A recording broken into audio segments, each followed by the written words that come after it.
Welcome to our private family banking presentation.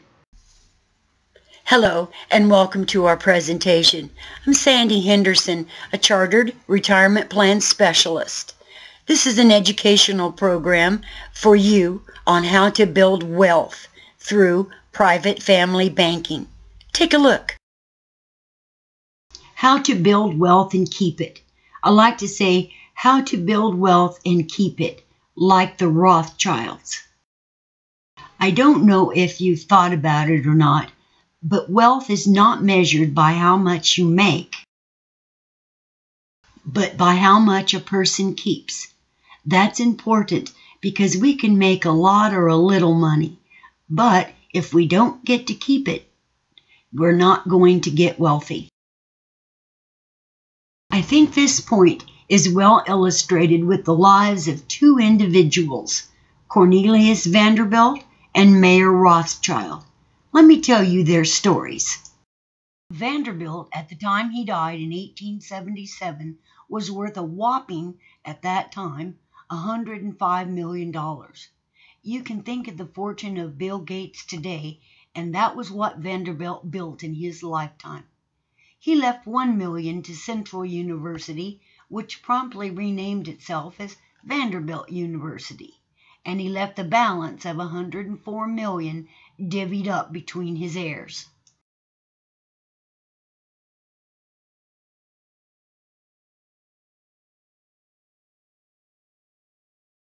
Now, some 95 years later, 120 Vanderbilt descendants gathered for a family reunion. They had been given one of the biggest treasures known or accumulated, but there wasn't a single millionaire among them. This was back in 1972, so it only took from 1877 to 1972 to have that massive fortune dwindle down to where there wasn't a single descendant with $1 million. Now let's look at Mayer Rothschild. Rothschild died some 60 years before Vanderbilt, and since it would be just a matter of time, Rothschild's fortune would have dissipated earlier, since he died earlier in 1812. But instead of just leaving his fortune to the heirs and divvying it up, he created and left behind a three-part family wealth management system. And here's how it went. In part one, the way his system worked was rather than dispersing all the wealth, the family's wealth was to be kept together in one family bank. Number two was that any member of the family could go to the family bank and get a loan. For instance, if they wanted to get an education, they could go to the family bank and borrow the money for the education. Yet when that was accomplished and they graduated and started earning money, that loan needed to be repaid. If they wanted to start a business, they could go to the family bank for a loan, and when that business was up and operating profitably, they went to the family bank and repaid the loan. When they wanted to buy assets, they could do the family banking thing and repay their loans. Well now, the third component of the Rothschilds' family wealth management system was that every member of the family bank had to meet once a year. Every member had to share their lessons learned. If they figured a good way to make a profit, they shared that with the family. If they made a mistake and things weren't working as planned, they shared that as well. So this family not only grew their wealth, they also grew their wisdom with regard to money. Now, how well did this family's wealth management system work?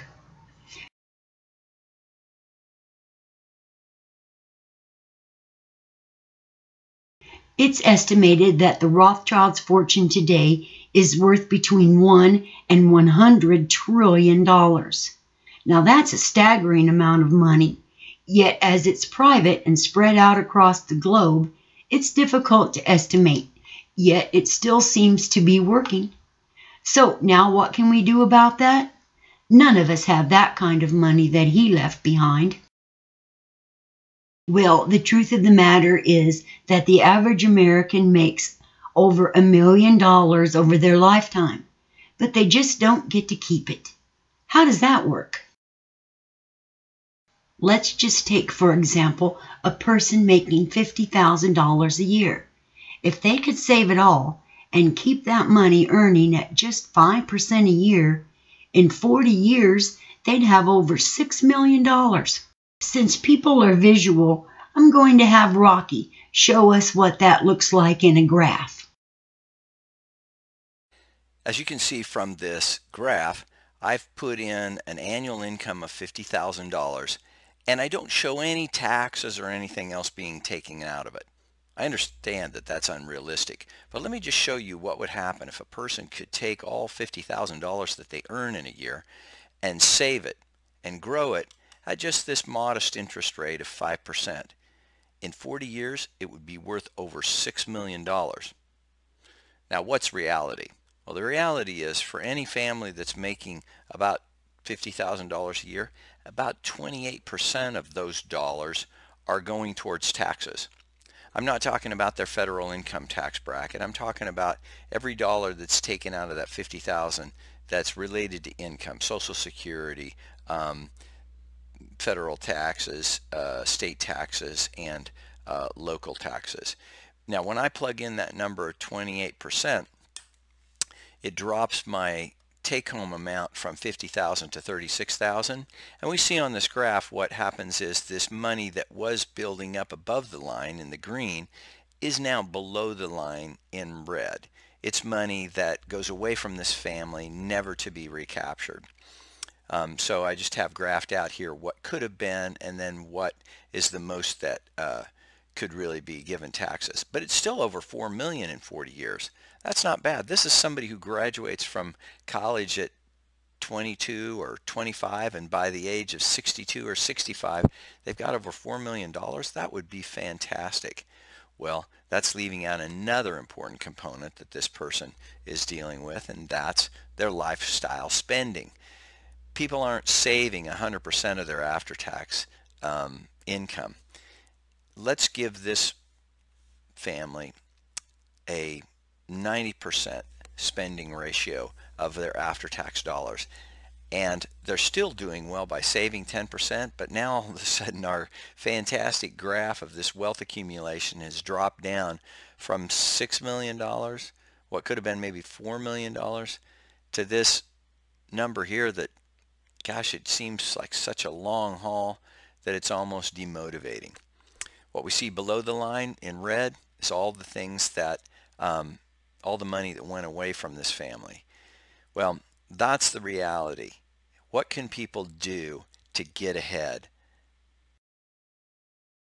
What we want to do is do something differently, because most people think that to get ahead, I have to work harder, get a different job, work 2 jobs, whatever, stop spending money or go take on more risk. I can't sit on money growing at 5%. I have to get 7% or more, which could be very risky, but it must be high reward.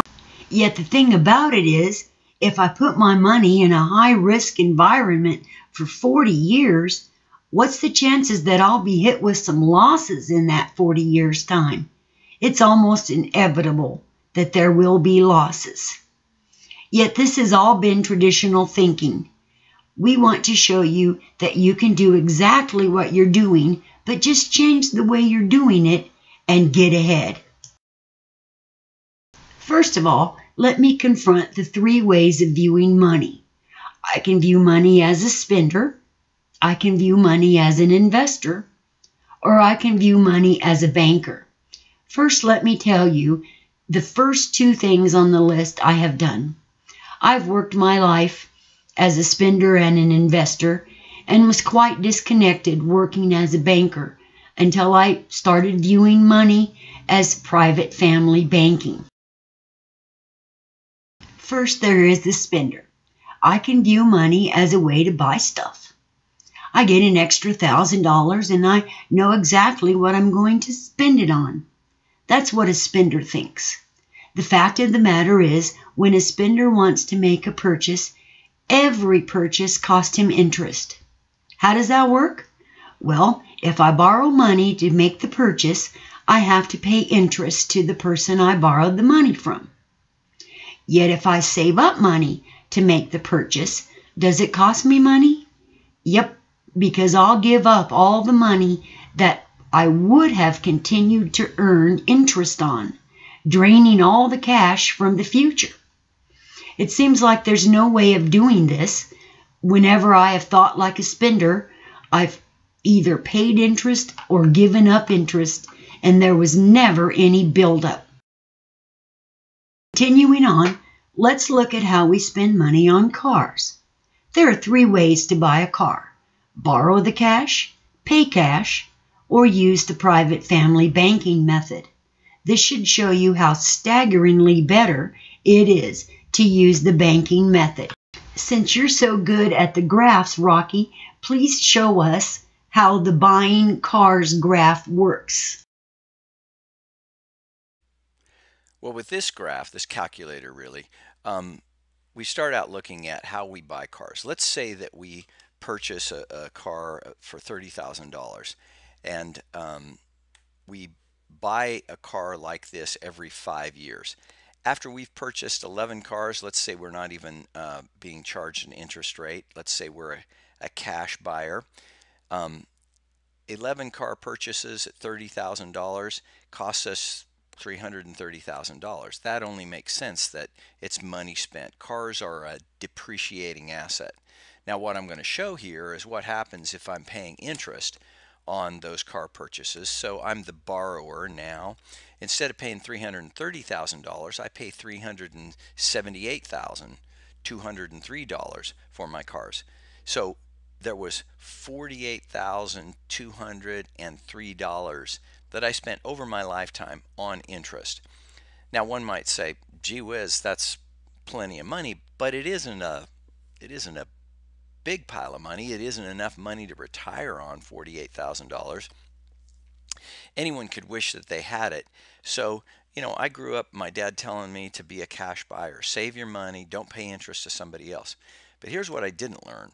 What I didn't learn is how much money the bank was earning at the same time that I, as the cash buyer, was saving my money at the bank, and borrowers were coming in all the time and borrowing money. Whose money were they borrowing? They were borrowing my money. I don't know if you've ever thought about it before, but banks don't loan out their own money. They loan out savers' money. They loan out the money that's on deposit at their bank. How much money would a bank be earning during this same period of 11 car purchases? Would you like to know? Here's what it is. A bank would be earning $380,820. That's more money than the borrower even spent. The bank has earned. The bank didn't build the cars, sell the cars, buy the cars, or drive the cars. The bank just was the middleman between the saver and the borrower. Let's take a look at how this graphs out. Well, this is a picture of what the borrower's doing. He starts out in year 1 and he borrows $30,000. Then he starts the 5-year process of paying that back. He pays $6,000 plus interest in year 1. Now he owes about $24,000 plus interest. He pays back another $6,000 plus interest. He owes about $16,000 plus interest. No, excuse me, $18,000 plus interest. He pays back another $6,000. He owes about $12,000. He pays back another $6,000. He owes about $6,000. And finally, after 5 years, he gets back up to zero. What's the borrower typically do? He borrows another $30,000 and goes down in the hole. Every 6 years, he works his way back up to zero, and then he goes down and comes back up. This is like bobbing for apples off the bottom of the swimming pool. It's a lifetime of owing money and paying it back. So the cash buyer, a person like myself, thinks I'm smarter than the borrower. So what do? I save up $6,000 year 1, then I save up another $6,000, I got $12,000, and another $6,000, I got $18,000, another $6,000, I got $24,000, and finally I've got $30,000 saved up. What do? I liquidate all my capital and go down to zero. And I've heard people say that they like to pay cash for cars because they don't like to have a car payment. But think about this. if I buy a car with cash that I've saved up, do I have another car payment? Yeah, I really need to start saving for my next car. I don't know if you've noticed, but cars don't last forever. I have a friend that I said, for example, somebody buys a car for 5 years, and he told me, well, we actually keep our cars for about 10 years. I said, well, that's great. How many cars do you have? Well, one for me and one for my wife. So between the two of you, you have 2 cars that you keep for about 10 years. Do you buy them both at the same time? No, we buy one and then, 5 years later we buy another one. Yeah, you're right. We buy a car about every 5 years, even though we drive them for 10. So what they're doing is they're going up to $30,000 and then they liquidate their cash and go back to zero. Then they save up again and go up to $30,000 and liquidate their cash. And if you look at it over a lifetime, both the borrower and the cash buyer are on a race to zero. They keep winding up at the same place. Now here's the crazy thing. Let's look at what's happening with somebody who's doing banking, I said before, the bank, but this is really a person that can be implementing private family banking. This graph is showing the same ups and downs. The borrower going down 30,000, the saver saving up 30,000 and going back to zero over and over and over again. But look at these green lines, how they dwarf the frustration and futility of these smaller lines. This is somebody implementing private family banking just in the purchasing of cars, and they wind up at the end of this process with $380,000. This can really happen. How can it happen? Without this person working any harder, without this person changing their spending, and without this person taking on any additional risk. Here's another way to look at this graph. These are the same lines, and then I just used a line graph to show how much greater the gain is by implementing private family banking, which is building cash instead of borrowing cash or paying cash.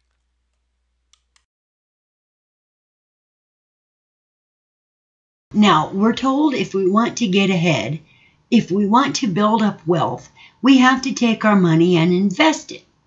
Okay, let's take a look at what is really being said to us when they say that. Take your money and go buy something and hang on to it and wait for it to go up. Yet that leaves us in the predicament of figuring out what is going up in the future so that when it comes time to sell what we bought, that we can sell it for more than we paid for it. That's what an investment is. Something we think is going up, then finding a buyer that will pay more for it than we did. The problem is that every time we invest, that exposes us to risk. Risk that what we bought might go down, and we can't find anybody who will pay us more for it just when we need it. Of course, we might find someone to pay us a gain, and hey, that's great. But then what happens to it? Yep, we have to pay taxes on all gains, and yet personal losses are not deductible. We're in a sort of double jeopardy here.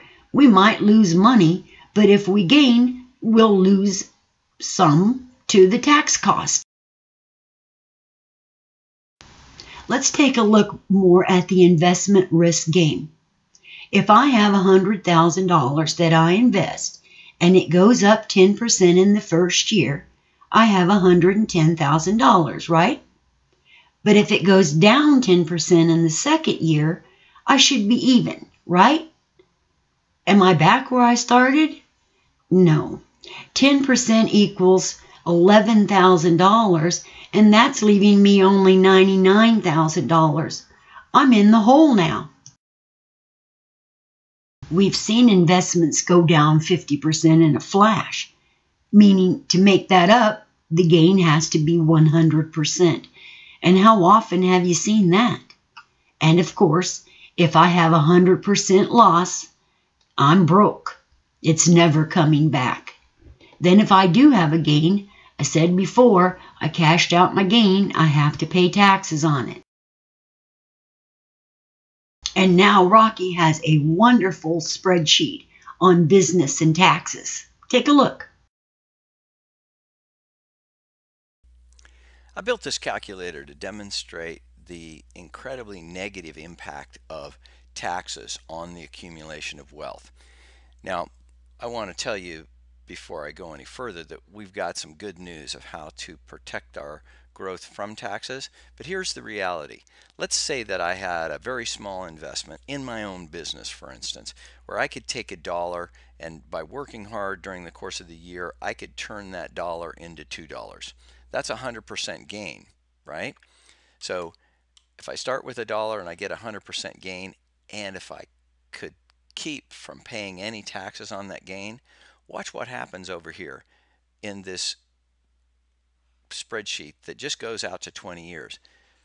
By year 20, by the end of year 20, my $1 investment over 20 years, by putting it into my business that's giving me 100% return, would turn into $1,048,576. Now, that's incredible. Now, there's not very many investments that can double your money, but there are some businesses that could do it. Now, I just wanted to use a big number like 100% return because I wanted to make a dramatic point about what the impact of taxes would be. Why don't we see people being able to turn $1 into $1,048,000? Well, because they pay taxes on it. Now I'm going to ask a question. I want you to think about it before I hit enter. What will be the value of this pile of money here if this person is in the 30% tax bracket? If 30% of all the things that they're earning here on their money machine are being taken away from them to pay taxes, well, it won't be $1,048,000. Some people might guess, it'll be what, $700,000, $750,000. Maybe somebody would say $600,000. Somebody might lowball it and say $200,000. Well, I don't know what you're thinking, but let me hit enter and have the calculator give me an accurate calculation. Whoops, your $1 million just evaporated and you're left with $40,000, not even $48,000, $40,000 just because you're paying taxes as you grew your money. Okay? Now, this column here in red shows what the government got from you, from your money machine in taxes. Guess what? It didn't get the $1 million. The government only ended up with $17,418. Where did the $1 million go? It never got earned. It never came into existence. It was squelched because your money machine was throttled down because of taxes. Now let me show you something that's even more dramatic. Let's say that somebody comes along, a politician for instance, and says, we need to raise taxes. We need to raise taxes because this government of ours needs more money to operate, to spend, to spread around. $17,000 at the end of this 20 years just isn't enough. We're going to raise taxes to the 35% tax bracket. What impact will that have on me? It'll mean I'll have less than $40,000, right? What impact will it have on the government? Watch this. My money went down from $40,000 to $22,000, and the government's money went down from $17,000 to $12,000. This is basically evidence that raising taxes has a detrimental effect on what the government can collect, because the government collects money off of income. If I have less money making money, there's less money to be taxed. Have you ever wondered what the ideal tax rate is? If anybody ever asks you and you ever want to think about it, here's the answer. The ideal tax rate is 0. Why do I say that? Because it gives you the maximum amount of return on your investment. But if you want the government to be funded to the max, did you know that 10% is as close to the ideal tax bracket for the government? I would argue that 0% taxes is the most favorable tax rate for the saver or the investor or the business person, but 10% is the ideal bracket for the government. Notice how after 20 years the government's collected $41,767. If we raise taxes to 15%, that number's less. Yeah, the amount of money that the investor gets goes way down, but the amount of money that the government gets is also down. So we put in 5%, the investor's money goes up, but the government's money naturally goes down. At 10%, the government collects. It's really like the sweet spot just for the government. So I thought this was a valuable thing to share with you to understand the effect of taxes. What do taxes mean? They're one of the greatest wealth killers that faces an investor. Wow, Rocky, that is a fantastic lesson on how destructive taxes are on investments. Not only may I suffer losses, but that sure shows how taxes destroy my money's growth. Okay, now we said that there are 3 ways to look at money: the spender, the investor, and the third one is arguably the one that we're most disconnected from, is to view money as a banker. See, the banker sees money as the way to make money. He's not looking to trade his money for some investment. He's not looking to spend his money. He's looking at some opportunity to put his money to work. To work? Doing what? Making interest and compounding on that interest. Someone once asked Albert Einstein, "Hey, what is the most powerful force in the universe?" And they thought he'd say something like the strong nuclear forces or gravity or something way out like that. But he just took a look at them and said, "Compound interest." I think that he said that because compound interest just never stops, and the longer it goes, the bigger it gets. We call money growing compoundedly the wealth curve. It's money working overtime for us in our own pocket. Private family banking allows you to be your own banker, right? Well, we're not really going to start a brick and mortar bank. We're going to use money that we are accumulating to work for ourselves. We can earn the money that banking institutions have been making off of us all of our lives. Private family banking allows you to stay on the wealth curve for the rest of your life, and your family's life too, making the money off of every purchase that normally would be lost to you because you would give up your capital to someone else. Here's a picture of a wealth curve for someone who finishes college, starts his private family bank, and keeps his money working for him. It turns into a mass of money. Here's what it looks like for just one fall off the wealth curve, for just one purchase. You can see how much that affects his wealth. He saved for a few years, then buys that one purchase, so his money fell to zero. But you can never get back the time that the money would have been able to grow for him. That's a major impact of hundreds and hundreds of dollars in his lifetime, and he fell off the wealth curve just once. Most people fall off the wealth curve multiple times every year. So every purchase costs us interest. We either pay it up to someone else in financing or give up our interest when we pay cash. But what if we could use our own money without giving up the interest it would earn? That sounds impossible. But let me tell you, that's the way other people think. What does a bank do? It takes deposits, lends money, and earns interest by keeping its money working. How do you start private family banking? How do you become your own banker? What if we could use our own money without giving up the interest that it would earn? First, you create a pool of money. You put that money to work compounding, and you use that pool of money as collateral for when you need cash. You don't liquidate that money.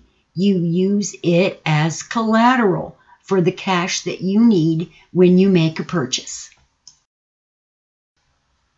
Well, let's see how this principle works and see why I come out ahead. Let's say I could put my money to work safely, earning 4%. All right, so I've saved up $30,000 and I want to go buy a car. And I use my pool as collateral and go to the dealership. And the car loan is 6%. Well, it's easy to say, that's stupid. Why would I do that? Earn 4% and pay 6%. Let's let Rocky show us the loan comparison spreadsheet. Take it away, Guy. Okay, in this spreadsheet here, I can put in the price of my car, $30,000, and let's say that I finance that over 60 months for 6%. What that would mean to me, to pay back that 6% loan of $30,000, I would be making a car payment of $580 a month. My total out-of-pocket cost for that car, for the principal and interest, would be $34,799. How much of that would be interest? Well, about $4,800, right? So it cost me $4,800 more, $4,799 more exactly, to buy this car with a 6% note than if I'd have paid cash for it, because the car would only cost me $30,000. But here's where it becomes very interesting. If I had my $30,000 safely earning 4%, during that same 60 months, that $30,000 would have grown to be $36,630. How could that be possible? How could I be paying 6% and that be less money than what I'm earning when I'm earning 4%? It seems like if I'm paying 6%, that should cost me more than what I earn at 4%. As a matter of fact, I remember thinking distinctly that that is the way I should do things. If I was earning a smaller percentage, I should liquidate that capital and go pay off this loan. Well, here's why this works this way. When I have a 6% loan on this balance of $30,000, every month that I make these payments, I'm paying 6% on a smaller and smaller balance. Okay? When I have $30,000 invested earning 4%, I'm earning 4% on an ever-increasing balance. And in the end, it is a couple of $1,000s more, or nearly a couple of $1,000s more. This is why putting your money to work in private family banking makes so much sense. Now let's bring these two numbers a little closer together. If I am paying 5% on my loan and I'm using this pool of cash as my collateral, now my car costs me just under $34,000, but I'm still earning $36,630. So we can see how when I can control these numbers, how much better off I am. Okay, now I know I have to do this. So where am I going to create that pool? Where am I going to put my money to work? I could put it to work in the stock market. Let's draw an analogy here. You know the story of the three little pigs. They all went off to build their fortunes, and then they built their houses to protect themselves from the big bad wolf. Those three houses are similar to the three places I can put money. Like the stock market, the big bad wolf can come along and blow me away, just like the .com crash or any other crash you want to think of. Then there's the real estate market, like the house of sticks analogy. There are commissions, appraisals, carrying costs, lots of costs associated there. The bad news here is it's not impervious to the big bad wolf. It's not liquid, and I could lose value just as easy as the stock market. Besides, no one wants just a bedroom as collateral for my purchases. Then there's the house of bricks. They're financial instruments with guarantees. Guarantees that I won't lose my principal. Now, there are no promises that I will make those outrageous returns, though. But as Will Rogers said, I'm more concerned with the return of my money rather than the return on my money. So these instruments have modest returns with guaranteed principal. These are where the banks put their money to work. The house of bricks are guaranteed like savings accounts, CDs, and insurance contracts. Now, right there on that list, you know that savings accounts and CDs are getting such small amounts that they are not going to allow us to accumulate wealth very fast at all. So it's time to look at other ways to build our wealth accumulation. Let's list the ideal objectives for our money. Well, let's ask ourselves, do we want risk? No. I'd like to have no risk involved with my money. Do you want guarantees with your money? Yes. Would you like to have no penalties associated with your money? What do you mean? Well, when I pull it out, do I want to be dinged with a penalty? No, I want no penalties. Would you like to have liquidity, use, and control? Well, yeah, that's what I'm looking for. If I see something that makes sense to do, then I need to have those. If I want to send a kid or even myself off to college, pay my mortgage, make a purchase like a car, or fix the transmission or something, I want to be able to do that. Well, do you want your money to be protected from creditors? Well, yeah, that could be an unforeseen disaster there too. So yes, I'd like that. Would you want leverage? Would you want to create your wealth for you and your family with the least amount of money that you put in?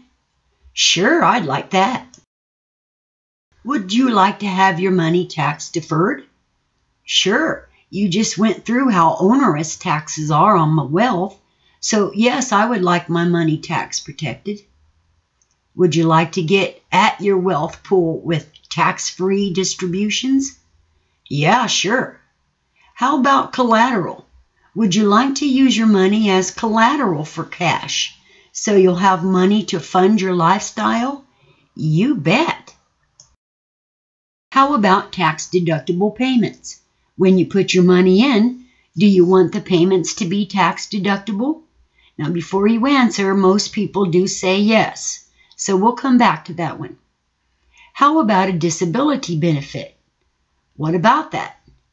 Well, if you become disabled while you're building up this wealth accumulation pool and something happened to you, you had an accident or something, would you want someone putting money in for you? Well, that would be unbelievable, sure. What about if something worse than you becoming disabled happened to you? Would you like your wealth pool to pass to your family and heirs tax-free? Yes, I would. I don't want to put any more burden on them. Let's compare the components that you want with programs that you've already been funding. All right, let's look at an IRA. Is it risk-free? No. Is it guaranteed? No. Is it penalty-free? No. 59 and a half, disabled or dead. Do you have liquidity, use, and control? Well, maybe, but you do have those penalties. Is it protected? Well, maybe, that's state control. Can your IRA be leveraged? Absolutely not. Is it tax-free? No, you do have a deferment, but you have to pay taxes sometime. Can it be used as collateral for loans? No, another absolutely not. Can you get tax-deductible payments? Yes, so that's a good one, perhaps. Are there disability benefits? No. Wealth transfers? No. Take a look at this whole chart. How many of the things that you wanted, that you're already funding, are giving you what you wanted? None of them are. And let's take a look at this one here, tax-deductible payments. Do you realize that you're getting a tax deduction today on your payment, yet you'll have to pay future taxes on every dollar, including your growth, that's withdrawn? You see, when you take a tax deduction today in your 401k, 403b, or IRA, it means you're going to have taxable withdrawals on every penny from those programs, even the growth. Wouldn't it be better to pay taxes on just your payments now, when you know what the taxes are, instead of on every dollar later, when taxes are higher than today? Surely tax increases are coming. Since that's the case, do you really want to be postponing your paying of taxes? Here's what we're talking about. We use the same financial instruments that banks use to park their money in a safe place that is safe and guaranteed to grow. Banks own banks-owned life insurance, and it's recommended by the FDIC. It's held by 25% of the bank's Tier 1 capital, and it's held in life insurance because banks know that this is a safe, liquid way to hold and use capital. This is what we do for the purpose of creating a pool of money that you can use as your own banking system. We create and customize your pool to give you liquidity, safety, guaranteed growth, protection from taxes, and protection from lawsuits. If I pay $5,000 a year in a term policy, I've got a death benefit and protection. But at the end of the time, I have no cash that has accumulated, since a term life policy doesn't accumulate anything. Typical whole life has the guarantees that I want, yet I don't see growth, as it takes a few years to start building, and then it takes off and starts to grow.